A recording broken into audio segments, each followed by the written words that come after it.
Hey, what's up guys? Thanks for checking out the video today. Today we're going to talk about where these cars rust.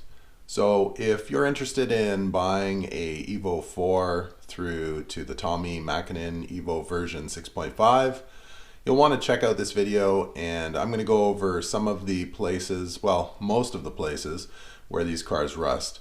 Now, of course, in extreme situations, they're going to rust everywhere.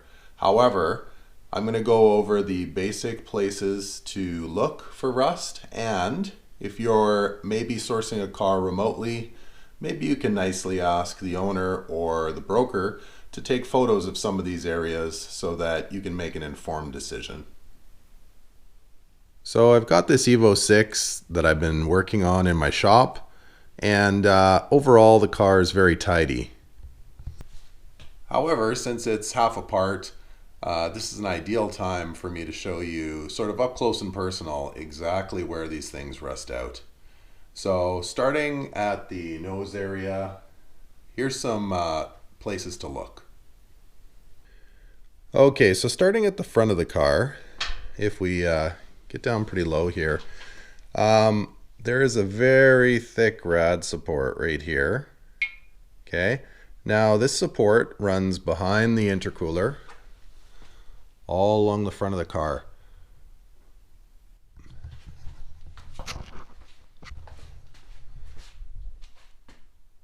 Now, one thing about this support, it's very heavy metal. So what's going to happen is it may discolor, it may look like it's rusty, but keep in mind that that is a very strong component of the chassis.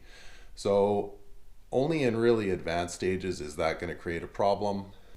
Take a look at the rest of the car first, because there are more important spots to look before you assume that that's going to be a deal breaker.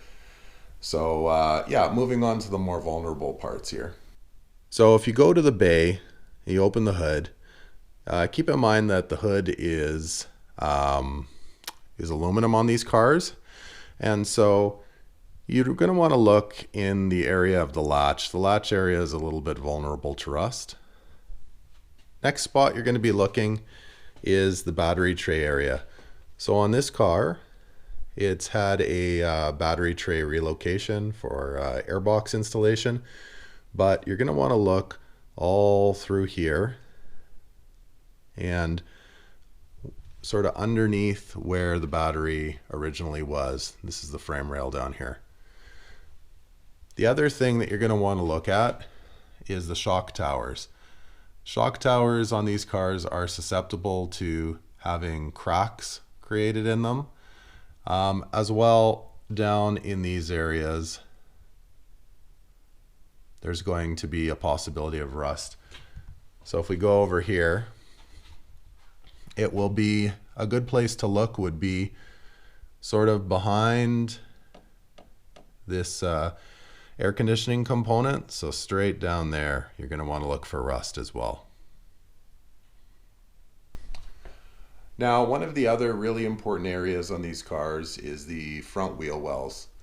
So pay particular attention to a car if it's missing the wheel well plastics. So the wheel well plastics are a little bit on the expensive side, a little bit hard to source. So once they get destroyed, people are tempted to run these cars without them, which causes huge issues as far as rust. Now, if they just broke couple months ago, then there's probably not much of an issue. However, if they've been running these cars without them for years on end, you really have to take a look at what you have. So getting down into the wheel well area, there are some spots on these where there's plugs. So you can see right here, there is in fact the rubber plug is missing. And if you take a closer look, surprisingly, well, not surprisingly, it's starting to corrode around that plug.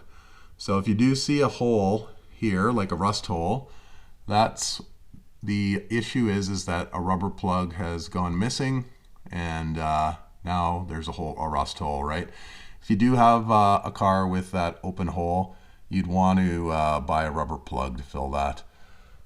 So now, if you can see with the plastic wheel wells removed, there is a giant gap there that's going to collect a whole bunch of junk.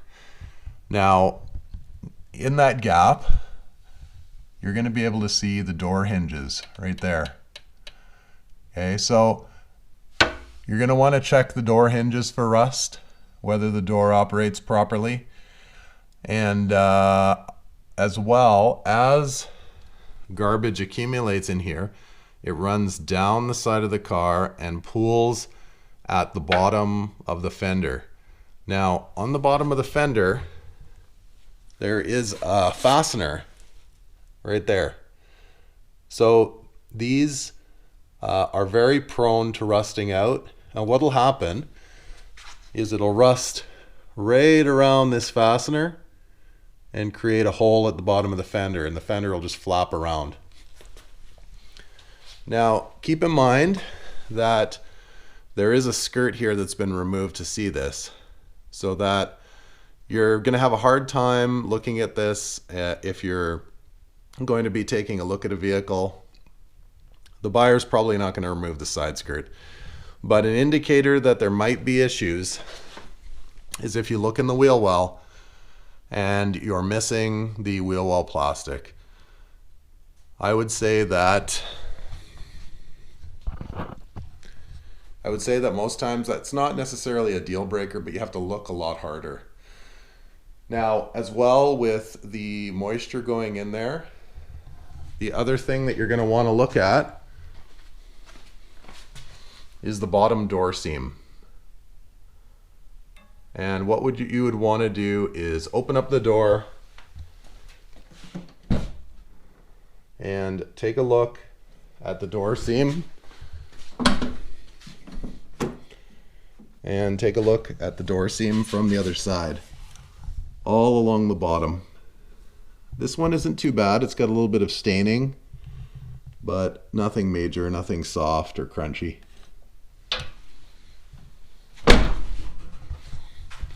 Okay, now moving on to the back end of the chassis, let's take a look at some other spots back here.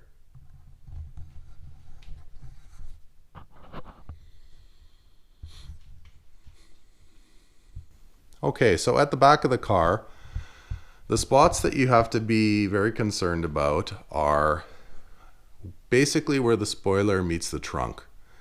So where the spoiler meets the trunk, actually these risers, through the center there's a piece of metal, a metal bracket, and it sort of makes an L inside of the riser.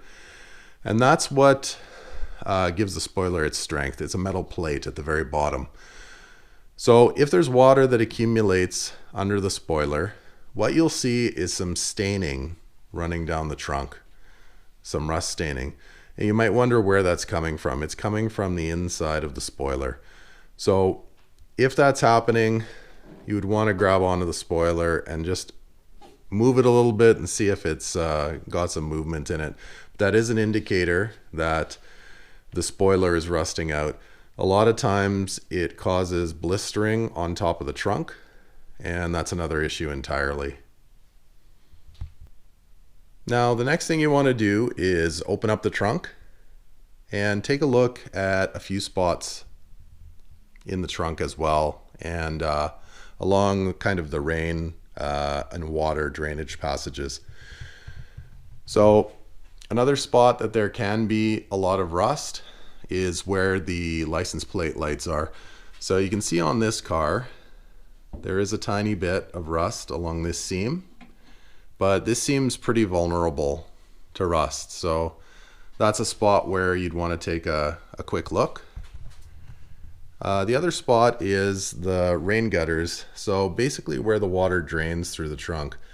So as the water runs down the back window, it will pool here, and the water goes this way to drain, and some of it will end up sitting, so that you can see a little bit of rust there. It's nothing bad, it's just a little bit of staining, and then it runs down and runs out sort of beside the tail light to the ground.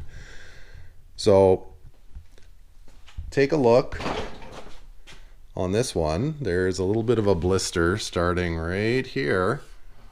So this is again from water running out of that gutter and just sort of pooling behind the tail light. So luckily this is not a hole, it's just a little bit of corrosion, and that can be cleaned up. The other spot that's vulnerable is there's these little pieces of metal that are underneath the tail lights, and there's a seam right here. So take a look at those seams. There's a little bit of a transition here where the water runs past, and these seams can cause some problems, so that's a good place to look.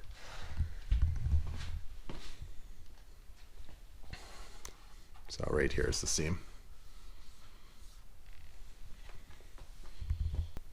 Okay, so let's now move on to inside the trunk and take a look at some spots where you want to look.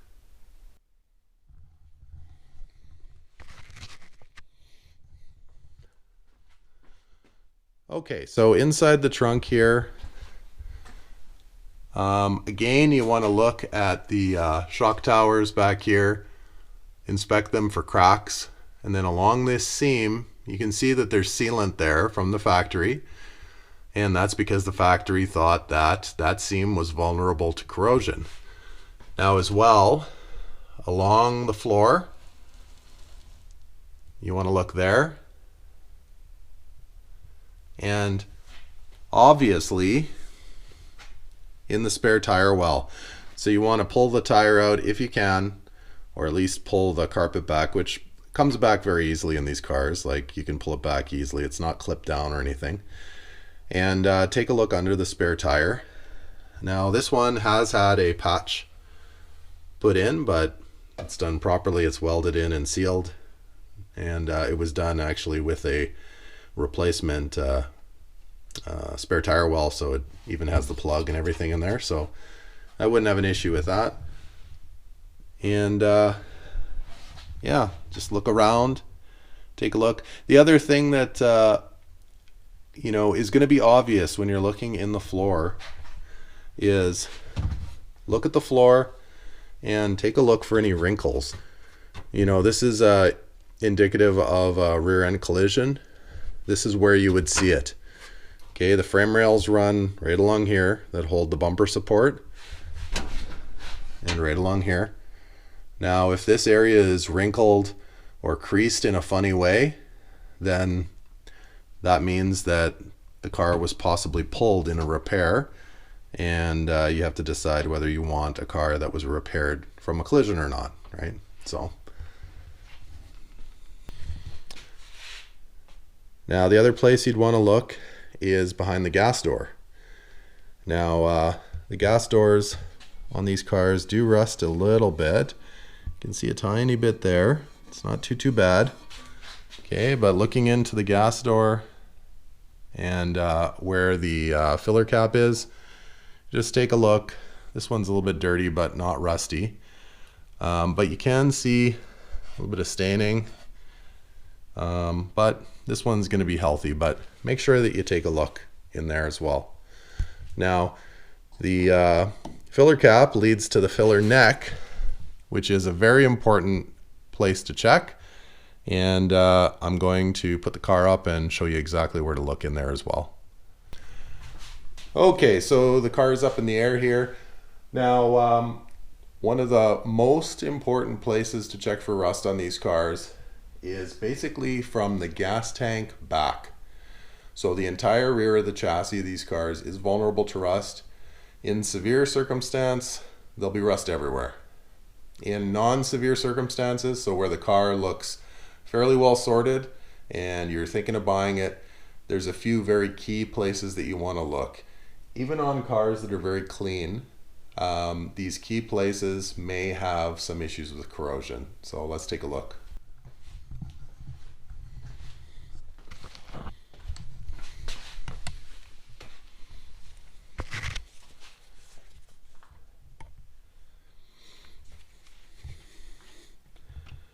So going into the wheel well area, again, we want to take a look for missing plugs. So there's a plug right there, a rubber plug. If those are missing, it's going to cause a hole, and then that hole is going to rust out. So make sure you take a look there. Now, from the gas door up here, we end up going to the filler neck. So the filler necks on these cars are exposed to the elements. So you're going to have to take a look. You could reach into the wheel well and just kind of give it a squeeze to see if it's soft. Or if you're ordering this through a broker, maybe ask him to take the wheel off and just take a photo of the filler neck. The filler neck guard really causes a lot of the problems here. So the guard is that steel bit right there. So right here. Now that guard fills with debris, and then the filler neck just sort of sits in it and rots it out. So when you do get the car, you'd want to take that guard off and empty it out. It'll have a bunch of junk in it. And filler neck goes all the way back to just before the gas tank. Gas tank's right here. And then it changes to rubber. Okay, so now going underneath the vehicle, there's a lot of spots on the back you want to check. So very important part are the frame rails, which are right here, the chassis rails. Okay, so what those do is they capture the steel support for the rear bumper. They are susceptible to rust. So you'd want to check the sides of the chassis rails on both sides, see if there's any obvious rust. Okay, then the pocket beside, this is where the exhaust sits right here. This is where the muffler would be. So it would be a bit hard to see, but you can see right there, there's a little bit of a blister. Okay, so spare tire well, take a good look at that. Okay, and now this area here is where the diff would be sitting. And again, not many people are going to dismantle their car to show you whether there's rust or not, but I'm just doing that so that doing this video so that you can see where you would look. It's going to be a bit difficult to see this panel underneath here behind the rear spare tire well. However, that could be an area of rust, but you're not going to be able to see unless you put it up on a lift, right? Okay, so the other spot on these cars, especially the GSRs. So here's the spare tire well. And right here is where the AYC pump would be. Okay, so you'd want to look behind the AYC pump and just see what's there. Again, you're gonna have a hard time seeing, but it is a place to look. And again, the rear chassis leg right along here. Now, if you do have the chance to get one of these cars up on a lift to take a look at it, or your seller's willing to take some pictures, there's also a piece called the rear apron, which is behind the bumper. It's a flat piece of metal that goes vertical, and that being damaged again is an indicator of a rear end collision. So I'll show you where that is.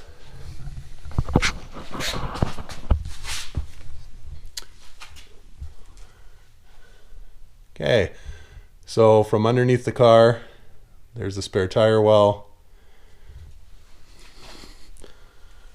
Okay, where the chassis leg meets the back piece of metal, that is the rear apron right there. And it runs the length of the car and is directly behind the bumper. Okay, so anything in there, anything in that area that's badly wrinkled, that's going to be an indicator of a rear end collision. So take a look there if you can. Now, one more really obvious spot on these cars that you should take a good look at are the pinch welds, which run the full length of the car.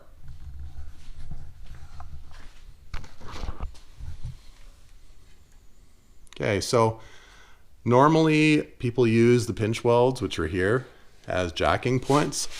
So you want to take a look along the car, make sure they're straight, make sure that they're not folded over.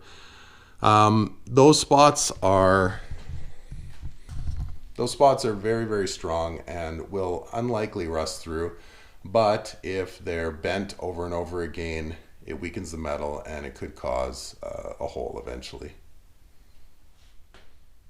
All right, guys, so that's the major places that these cars rust.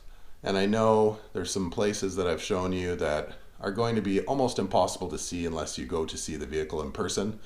But at least you know where to look and where to ask a broker to maybe take some extra pictures. And it maybe will make people who are selling rusty cars, maybe make it a little bit harder for them to hide anything from you when you're buying. So take this for what it's worth. I own currently a 5, a 6, and a 6.5. I have lots of experience with these cars, and I've had at least over the years probably 40 to 50 of them come through my shop here. And so I do have a lot of experience with these, and I've seen severely rusted ones, and I've seen just really nice looking cars that have a bit of rust. But you can be certain that no matter how mint the car looks, these are 20-year-old Japanese vehicles, there's going to be something. So the idea would be to get the nicest vehicle you can, but don't expect a car to have no rust at all. That's impossible on these cars. You know, so if it's a bit of surface rust, don't stress out about it. That's probably as clean as you're going to get with these 4, 5, 6 era Evos. So yeah.